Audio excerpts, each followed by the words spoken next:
First of all, of course, thank you for the invite. It's a great honor to be here. The previous, of course, talks were so impressive, and it's a great honor to be here. I'm an AUB graduate myself. I'm a CCE graduate. I had a long career in the telecom sector, building GSM networks specifically in multitude of countries, Middle East, North Africa, and the Gulf. 2 years ago, we decided to launch our own startup in IoT platforms, specifically smart city platforms. We are a group of very motivated people. We haven't slept in 2 years almost, so, so we're really living on caffeine.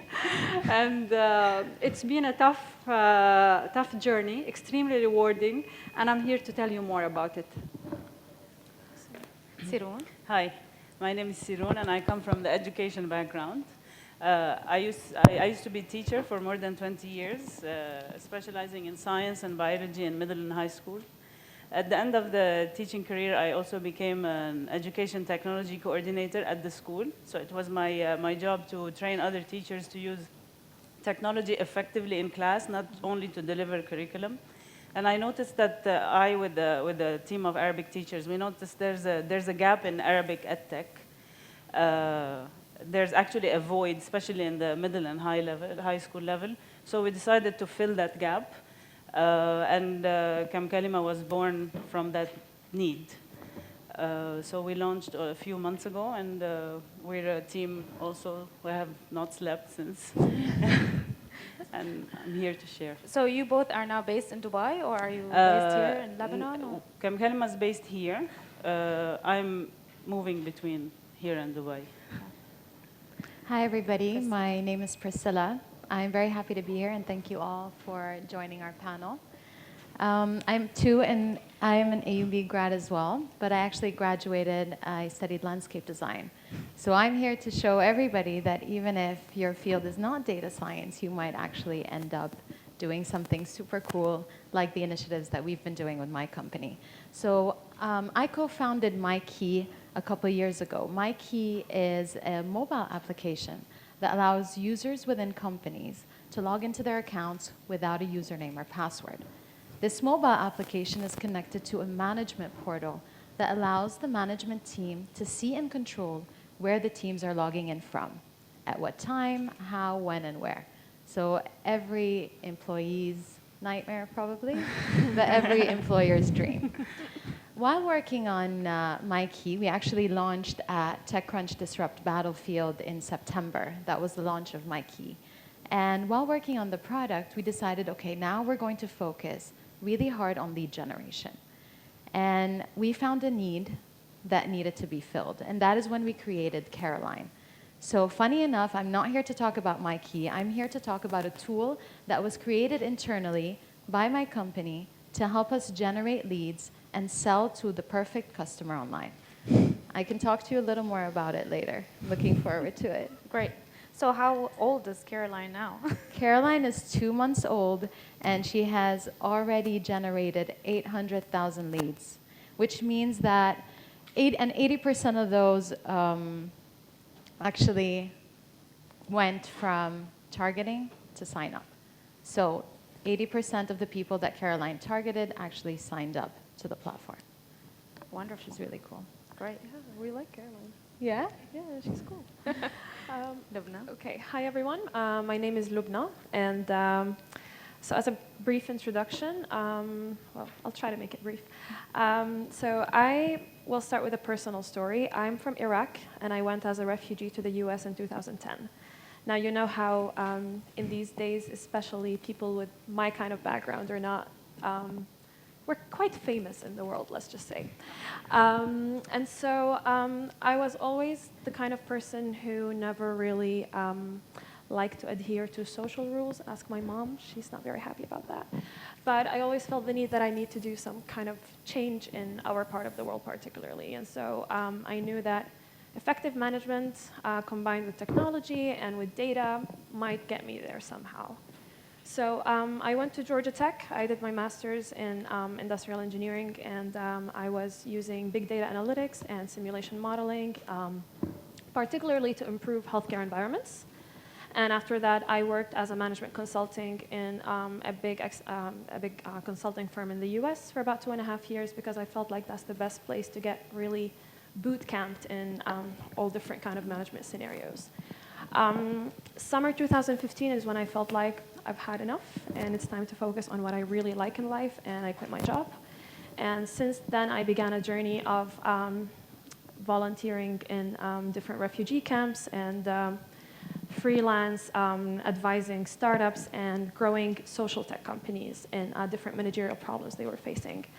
And now I decided to combine all my passions together and take it to a new level. So I'm doing my PhD focusing on how do we encourage entrepreneurship in the most in the economies and populations that need it the most. And that includes conflict zones, post-conflict zones, and refugee communities. And that's what I'm doing right now. Excellent. Okay, well, thank you very much for the introductions. No one knows better that challenges and opportunities are two sides of the same coin. You, entrepreneur, I guess you provide us with a lot of opportunities to our challenges, but I'm sure you guys have your own challenges to deal with. So we wanted to hear more from you about your own challenges, from a data science perspective in your own areas. Preferably if you can show us this side of the story in terms of the challenges. Sure. Our company is really specialized in smart cities. And as the previous speech really focused on smart cities, and actually it was really spot on. You need a lot of data. The size of the data that we need to really produce actionable insights has to be at a city level. Now, in our region, definitely, we need to start with the proper data collection.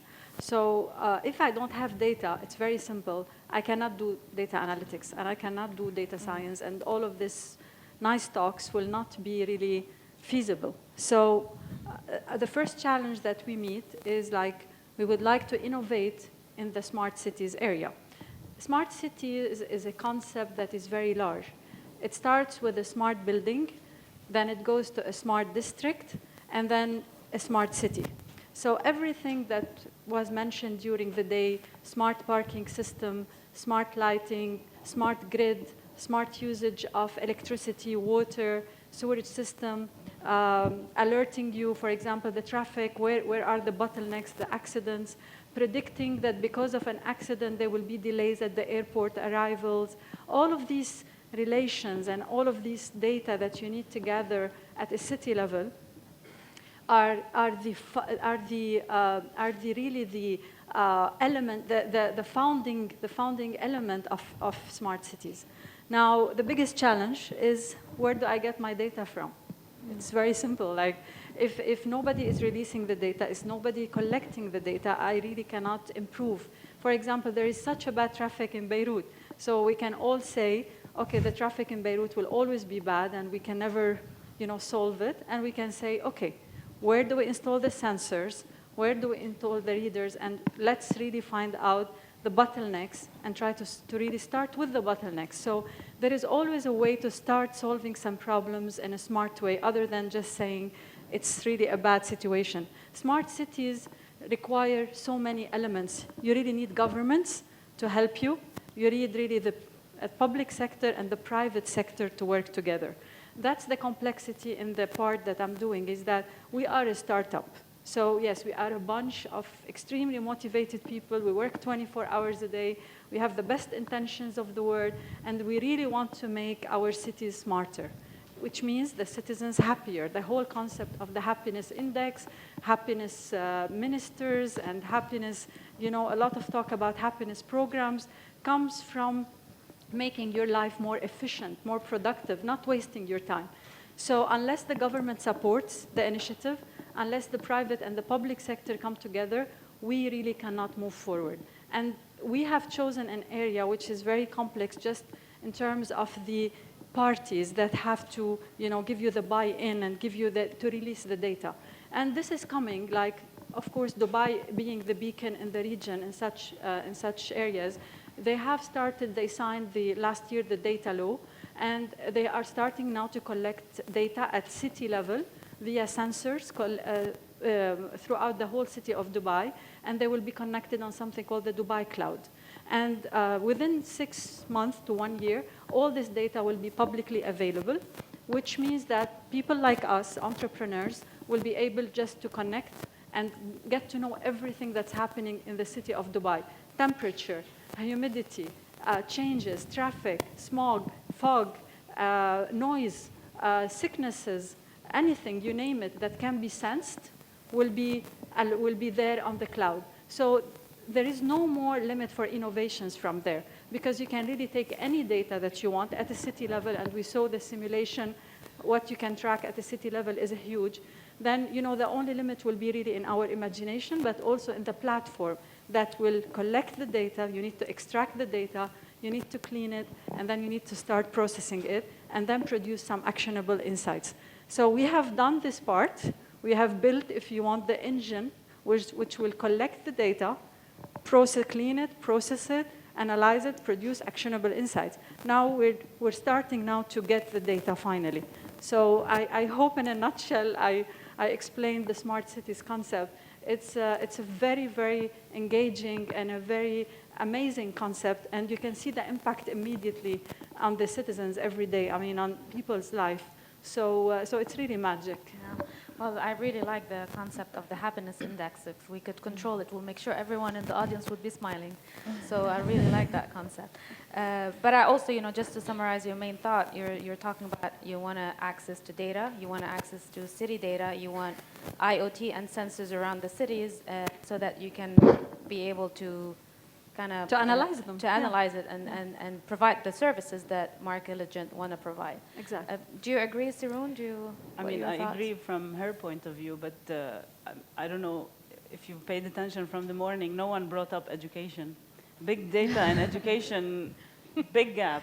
Yeah. Really, we don't know where to start. Yeah. Because when we talk about data in education, we always think about test results. And test results are a bit too late to detect problems. So when it comes to education, really, there's a lot of work to be done. And unfortunately, we see some pockets of change here and there. We see some teachers pioneering and wanting to use technology. We also see schools who want to change, but they don't know what to do, where to start. So many of the schools, countries, cities, what they do is they dump heavy expensive devices onto the schools, interactive whiteboards, which are not being used efficiently. It's because many of them forget the most important factor in the education, which are the teachers. Yes, our students are technology natives. They know how to use technology, but teachers don't. And one of the biggest challenges for any edtech is to actually have teachers buy in. So there needs to be a lot of support specifically from government and big companies and put focus on the teachers, because they really, teachers are key, and they waste a lot of time on paperwork and bureaucratic processes at the school level, like lesson planning and reporting, and they end up with no improvement when it comes to schools. So when we talk about big data in the schools, we have to start in a place where we do collect the data. Mm-hmm. So what we want to do at Kamkalima... So you're one step behind. Yeah. Okay. What we want to do at Kamkalima is improve Arabic literacy skills using machine learning and analytics. To be able to do that, we first need to collect the data. And by data, I don't mean the grades. I mean how much time the student is spending on homework. What are the new words they use this month? What new words they studied in class, and are they using it in their day-to-day homework and tests? To be able to do that, we need teachers who are able to use technology to be able to encourage the students to use the technology. So our challenges are a bit different. There is no data to access, so we have to first start collecting the data. Yeah. That's very exciting, actually, the area that you're in, and very unique. Arabic learning platforms and being able to collect information and help the students throughout their learning journey and inform the teachers along the way. And Arabic language is another challenge. I mean, it hasn't been properly parsed, and so we're building our tools from ground up. I would call for Lubna. I guess the main challenge in the area that I'm working in is kind of a mix of both challenges that were already just mentioned. So first of all, when you are collecting data on entrepreneurs who are also migrants or refugees or people in conflict zones, and are using technology to innovate in their communities and make their communities better, we might read every once in a while about someone doing that in the news and see some highlighted stories, but to actually have that data available in a kind of an organized manner, that doesn't exist. I've been reviewing large amounts of literature in that field, and actually even the data I find there's literally so far zero about our region. And so it is quite difficult to, first of all, there is no data available in an organized manner to be accessed. And to add to that, there's also kind of a resistance to share the data from the community perspective. People don't really want to talk about this. The people who have these issues, the people who are kind of trying hard to kind of make that change in their community or start their business or whatever, most of them kind of want to leave their misery behind and not really talk about what's motivating them to do their work and what are the challenges they are facing. And the ones who really try to talk about this are the ones who come from a standpoint where most of them haven't really experienced that themselves, and you end up hearing kind of skewed perspectives.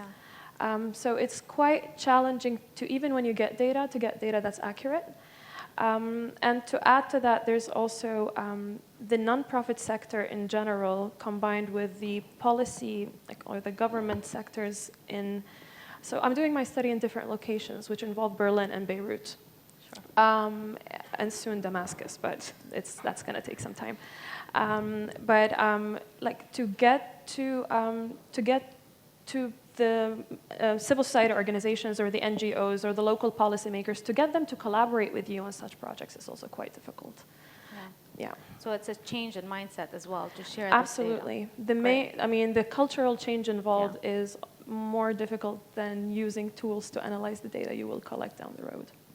I wanted to ask Priscilla. So when you came about to start leveraging data science, and we want to hear a little bit more about Caroline, who's only 2 months old, and we want Caroline to grow fast. Your organization or your entrepreneurial small team wanted to make a decision whether they pick an off-the-shelf tool or they do their own coding and their own tool themselves. When you made this decision, which one did you go to? Sure. And I'm mostly speaking for people who want to go into this space and be able to leverage the tools outside. And what, from your perspectives, are the pros and cons of picking each one of these two routes? Okay, great.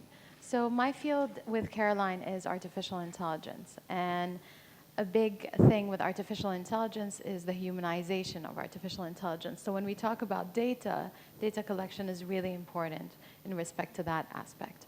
Now, what is Caroline? Because you guys still don't know what Caroline is. She is a lead generation and engagement bot. So she listens to active conversations online to the keywords that we ask her to listen to. So for example, in the case of MYKI, I might input password. And as soon as somebody mentions the password online, Caroline will flag the post, profile the user, and tweet, depending on a series of answers, to get them to actually sign up and use the product. Yes, so that is a lot of data, Asma. Asma's crying. Okay, yes, a lot of data, a lot of data. So what are the pros and cons of using? Caroline was built from scratch. But what we do use, for example, is Slack. So we speak to Caroline through Slack. Slack is the portal through which Caroline displays the information to us and allows the team to interact with her. What are the pros of actually customizing your own product? When you customize your product, you do it exactly how you want it. So building from scratch, customization, that is really important. You're doing it to the T. But again, using off-the-shelf tools, that's just good sense. Why? Because you're using a robust system that works. So you can come, experiment, iterate, test. We could potentially build our own portal to speak to Caroline. But today we use Slack. It allows us to immediately understand what it is that we need, really put it forward, test and iterate quickly, and move forward from that. Excellent. How about Fadwa? What did you guys I totally agree with Priscilla. The wisest and the least painful way is really to start with available solutions. I mean, there is so many on the, you have IBM has a Pro Watson and IoT, and then all the big guys. Microsoft has an IoT platform. All of the big guys have an IoT platform for free. So I would say that, yes, the wise thing is to use what is available. You test it, you do your dry runs, you do your whatever is available. And this is what we did when we did our MVP, when we launched our minimum viable product. It means that we built a very, very quick smart city platform that was not destined for big data. It was just really destined for a very, very small data. But we showed it to all our clients. We took feedback, and we definitely used what's available off the shelf. Now, moving forward, we definitely would go for building everything the way we want it, and the only way is to build it in-house. If you really want your platform, your engine to perform the way you want it, you have to build it in-house. But I would not advise it in the first stage unless you really know 100% what you want and what you're going for. Start with something free available. As you get knowledge of your product, and as the product matures, then build it from bottom up or top down, as you like, but just build it yourself later on. Because the degree of customization, the algorithms that are needed to do your machine learning, your artificial intelligence, everything that you need later on, you have to really know the formulas you're doing. You have to know what the problem you're asking. You have to know how you are seeking the answer to that problem, what biases you are introducing. How did we come up to this conclusion? Because your conclusion can be very wrong. If your training set is full of biases, I mean, the example given earlier in the day when only Google, I mean, imagine a giant like Google has only shown white faces to a human algorithm. And then when a black person was shown, it was identified as a non-human. And I'm talking about the giants. So let alone people with less force that can introduce so many biases. It means that your training data, what you give to the machine to learn from, could be full of the wrong conclusion. And your biases will be inherent in the conclusion that you give. So if you use something off the shelf, yes, it's robust, she's right. Yes, it's quick, but you definitely don't know later on what biases you have introduced. So I would say really build it up at a later stage, and you know at least what you're doing. Stepping stone. So do you agree as well, Siroun? So we build a minimum viable product with a product off the shelf, and then once we're ready, we go back and start from scratch? Exactly. Right? Is this what you're telling me? Yeah. Okay, great. So I wanted to also ask Lubna, so if for your business, if you're trying to look for an ideal data scientist, what would that profile look like? You've got a lot of students, some of them may be looking for jobs, and they might want to say, okay, if I want to be a data scientist, I'm doing computer science, what else do I need to do, Well, I'm going to talk about it from the non-technical perspective, because if you look at the backgrounds of maybe all of us here, maybe only one of us is an engineer here, right? And so just really do something you're passionate about. I think one issue we have is that, and that's one issue I see both in the engineering and the startup scene, and maybe especially the tech startup, which mixes both together. We have a lot of people, entrepreneurs, just because it's the cool thing to do. And also a lot of people, everyone is a CEO and founder these days. It's like such a common word that I'm like, I mean, you just made this, okay, that's a separate topic, but a lot of people I'm looking at what they're doing, it's like, I would not call myself a CEO if I were in that person's shoes. You also have a lot of people going into engineering or, going into advanced analytics in general maybe because we're also a society that encourages us to either be engineers or doctors to be acceptable. Just really look down deep into it and make sure that what you're doing is driven by different reasons than just what, your parents really think you should do, or because what everyone else around you thinks is cool to do. Do it because you believe in the real value of what you're doing, and do something that has the potential of making a positive impact that would also make you feel good about yourself at the end of the day. So Siroun? Okay, also to put aside, is this working? I didn't do anything. Microphone here, please. Hello? Yes, no? It's back. It's okay, I'm a teacher, I can speak without Doesn't matter. So when it comes to education, I agree with Lubna. Math and science may be important for a data scientist, but it goes way beyond that. Specifically when it comes to different fields. So, for example, if someone wants to work for Kamkalima, and we might need a data scientist in a year or two, we would like that person to know about education, about K-12 education, about social behavior of students, about the problems students face, maybe have taught in a school for a year or two. Apart from that, they should know to ask the good questions. It's not just analyzing the data, it's also, there's mountains of data, but how do you make sense of it? Asking the right questions, being curious, thinking outside the box, and specifically when it comes to data, being ethical. It's extremely important. So knowledge of the industry, right?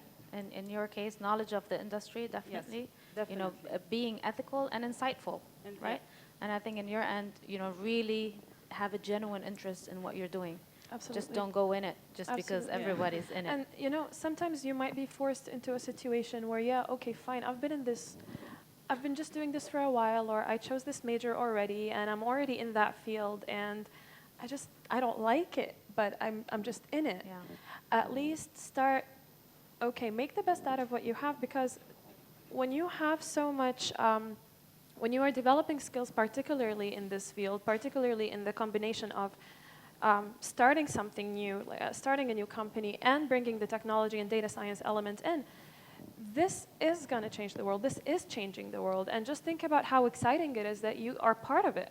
Yeah. And just choose an application as part of that world of entrepreneurship and data science that can actually kind of satisfy a need that your community has, or that you have, or something that can resonate with you personally.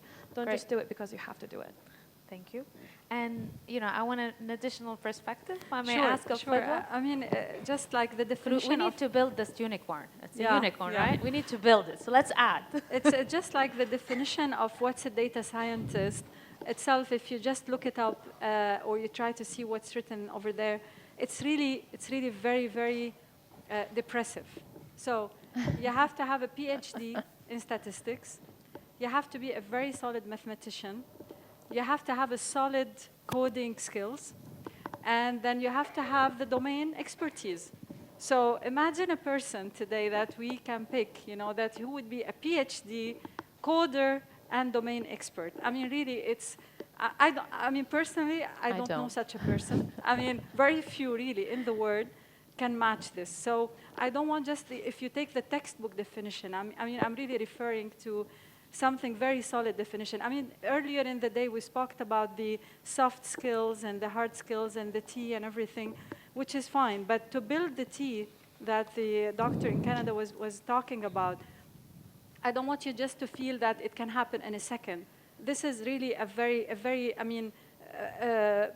long process, and it's worth it, definitely, to do it long process. The way we've done it is really to work in teams.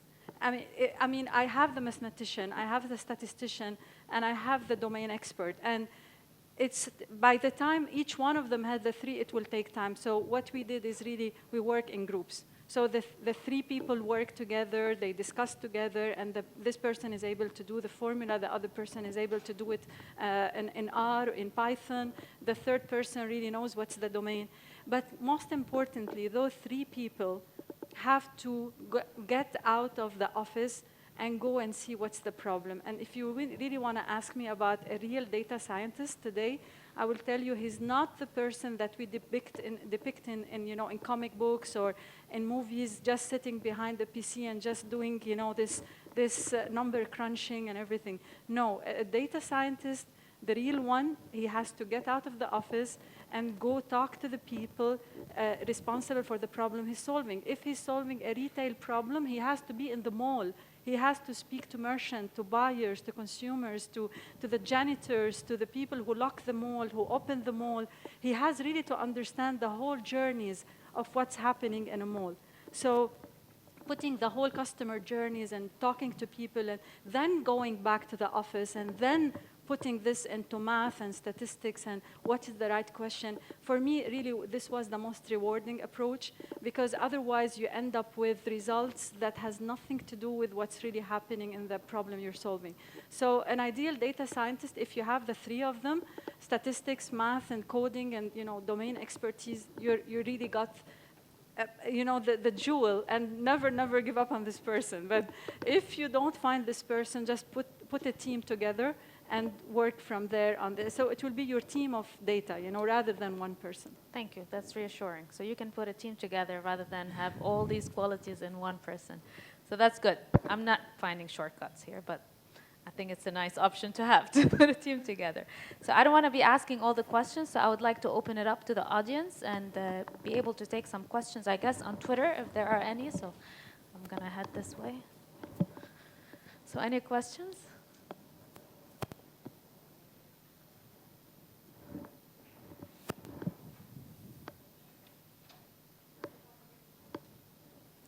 We have a few questions, Fadwa. Sure.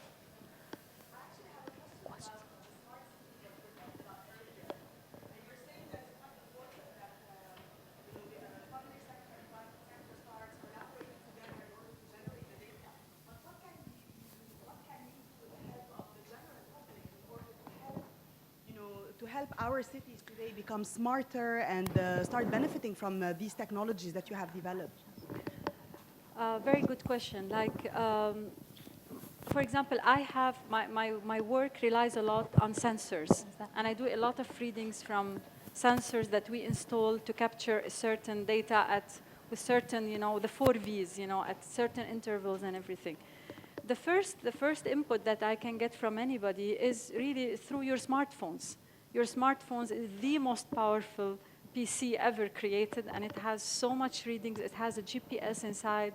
It has the level of movement that you're doing, if you're sitting, if you're moving, and you know, there is so much data even in your mobile. So let's say if we were to run some data collection through your mobile and we explain exactly what we're doing and why we're doing it, this would help a lot just for people. Now you will come always with the issue of security and safety and all of this. Now, if you ask me really my opinion, the biggest data breach that happened last year, you know, this distributed denial of service, DDoS, that happened last year, and it has knocked off Twitter, if you remember, it happened through IoT. So the use of all these devices that turned into an army of just sending so much requests to the provider that it had collapsed.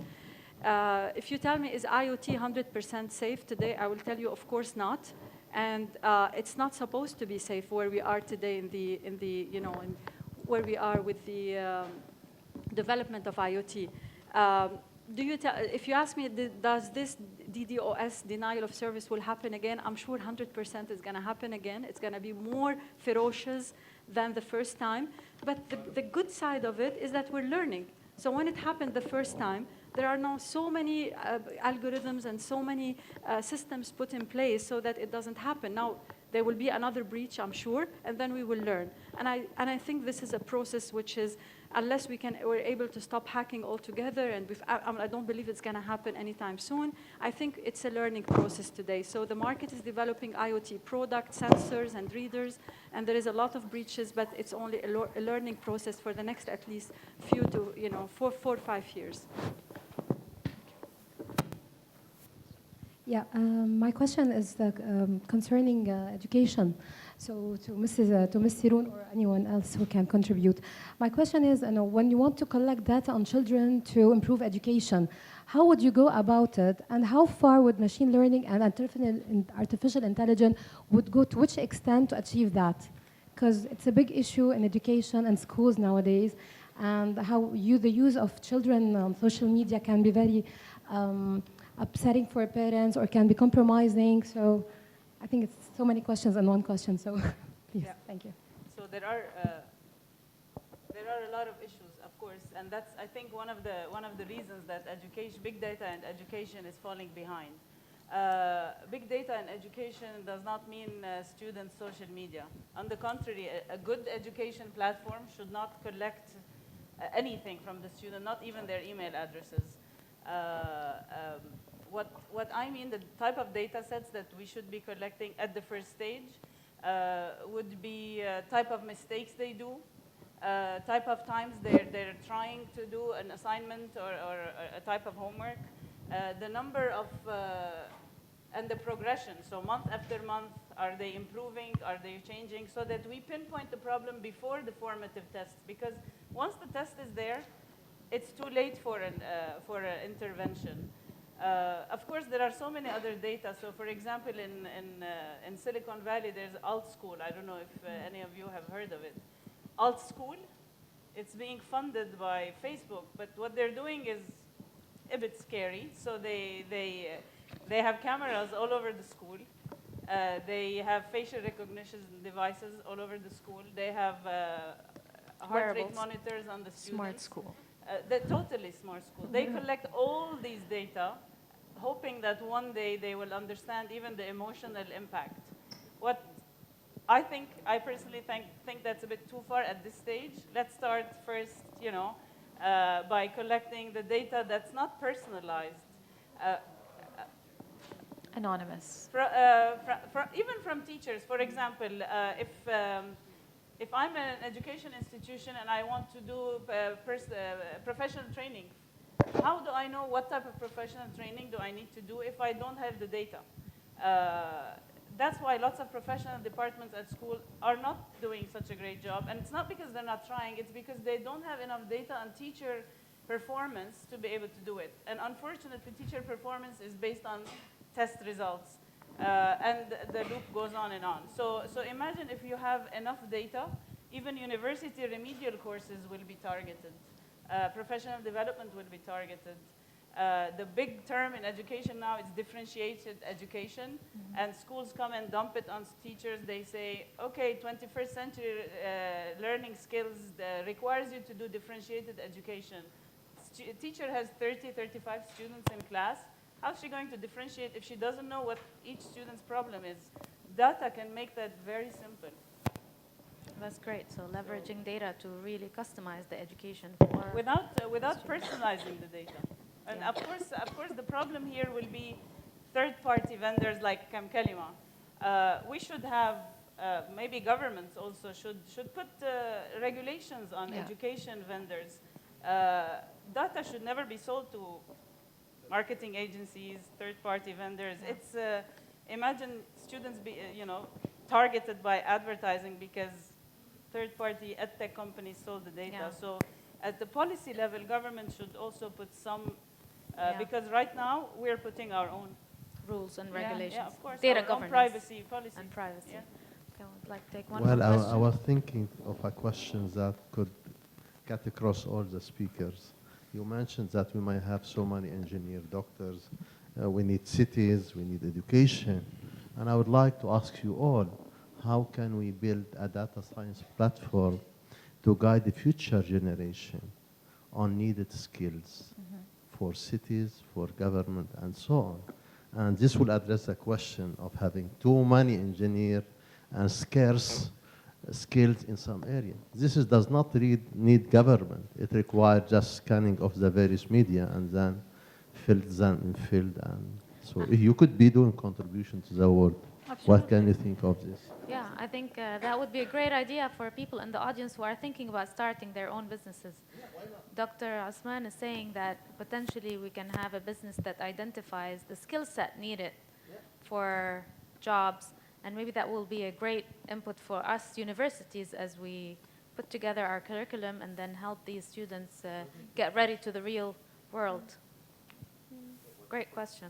Thank you. No, I like the idea. I mean, it's like a job description optimization platform or something. You know, teach HR departments how to create the optimal, job descriptions for a particular job. You might be asking for too little or too much skills when you need specific kinds of skills that can be enough. And I like it. I might need to pitch this to at some point.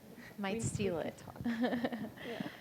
I think that within an educational context, especially within universities, there's a big responsibility for universities to actually drive students within, even before they get to university, driving them and orienting them into the fields of the future. So once we really have enough information on the trends of what's happening, then this is where, a couple of years ago, everybody started going into coding. Why? Because we understood that this is where the trend is going. So it's important for educational institutions to stay on top of the trend and gear and guide the students in the right way. Yeah, and it's educational students, and it's the students themselves too. So I think yes, absolutely. It's two sides of the coin. It helps calibrate, the resources. Yes, and then it diminishes from having an excess of lawyers when we don't need, an excess of lawyers or whatever it is. Just really specific. This way, not market. Yes. So I wanted to ask Tariq if we had any online questions from our online community to the panelists. So the people tuning in via our live stream are addressing some questions to our panelists. The first one is addressed to Priscilla by an MJY. What differentiates Caroline from other bots that are out there like Siri or Cleverbot? Okay, so I think the key, any differentiator is the value proposition. The more you're specific about what it is that you're creating, the better it is. I mean, Siri, she can give you answers, probably superficial answers related to a couple of things. Caroline is feeding off specific data related to certain parameters that you're feeding her. So if your startup, let's say you have a startup, were to actually take Caroline, you could go ahead and input and say, I want Caroline to listen to the following 5 words online. I want her to profile people based on these specific parameters. So customization is key with Caroline, and it's cross-industry. So it can allow any company to benefit from super specific targeting. Thank you on behalf of MJY. Another question directed to the panel: how to deal with security concerning smart cities and homes? I was talking about this earlier. I definitely think there will be some serious security attacks this year. Thanks. So I'm really telling you. So is that now data? You know. Is that data-driven prediction or? No, it's just like the way the system has been built. It is inherent for this type of attacks. So yes, we will close some doors, other doors will be open, and hackers are very good at detecting always the doors in any IoT system. So if your house has already everything, a garage and a thermostat and everything, the AC and the door and the intrusion alarm and fire alarm, and all of these are connected together. If you have some old equipment with some new equipment, it might be that some of the equipments are not extremely well closed, and there will be some interoperability issue, but there will be also some doors. So I really think that we will have some attacks. I think it's part of the system, and I don't think we should overreact every time it happens. So we just build a better system every time. We learn from it, and we get better systems out there. For the time being, there is no other way than actually doing it every time and learning every time. Okay. Well, wonderful. I wanted to thank you, panelists, for an amazing contribution. I wanted to thank the audience for all the great questions you had. And, I think we'll adjourn this panel discussion. So we'll go ahead and, are we taking a break now or no? Yeah? We'll go ahead and take a 15-minute break so we can continue our discussions outside. Thank you, everyone. Thank you, Fadwa. Thank you. Thank you so much for the great moderation.